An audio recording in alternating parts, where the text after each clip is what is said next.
In the Skyport Universal video, you saw how the system can be used as a radio trigger with any make of flash. Well, hold on to your hats, because as they say, you ain't seen nothing yet. Now it starts to get really clever. The next module in the system is this little beauty, the RX transceiver, and this works exclusively with the Elinchrom RX units. The RX range consists of 3 compact flash heads, available in outputs of 300, 600 and 1200 watt-seconds. 2 digital RX power packs, a 1200 and a 2400, and the 3 Ranger RX battery-powered units, the Ranger RX, the Ranger RX Speed and the Ranger RX Speed AS. With the power packs we can use a variety of heads. The RX module draws power from the unit, so it has no battery. To fit it to a Ranger RX pack, you need to use this little post adapter. After making sure the dip switches are all set to the same frequency, and remember we have the choice of 8 40-bit encrypted channels, we're ready to go. My main light here has an RX transceiver fitted to the pack and set to group 1.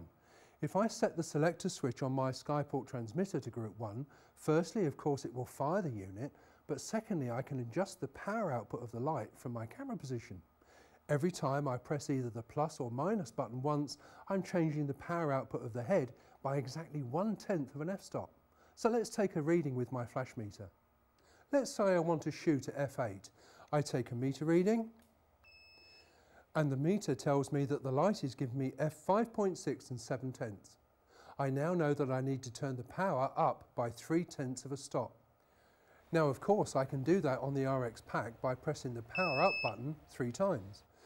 But with the Skyport, I can press the plus button on my transmitter 3 times, which turns the head up for me. Isn't that cool? Now my fill light on this side, I want to fire at 5.6, 1 stop less than my main. So by setting my RX transceiver to group 2 and selecting group 2 on my transmitter, I can just fire the fill light and take a reading. Whoops, that's giving me f8, 1 whole stop too much. Now by pressing the minus button 10 times, I'm changing only the power of my fill light.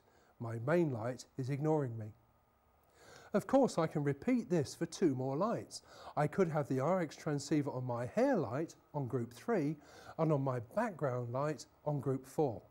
So long as I have the selector switch set to the correct group, I can adjust each light individually.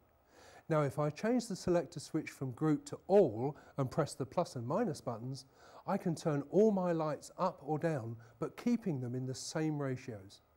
Of course when I shoot, I need to set to all to fire all my lights.